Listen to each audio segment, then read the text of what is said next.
In this video, I'm going to show you how to number rows in a Google Docs table. Let's launch the Google Chrome web browser. In the top right corner, click on the grid icon. In the drop-down menu, click on Docs. Let's open a document from here. This is the table that I've taken as an example. Suppose you need to add numbers or serial numbers to this table. For a small table like this, you can add the numbers manually.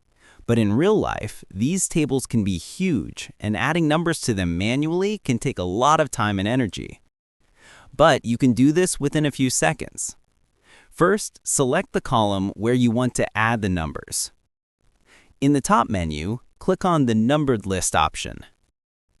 This will add the numbering format to the column.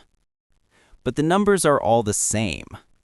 To resolve this, right-click on the selected numbers.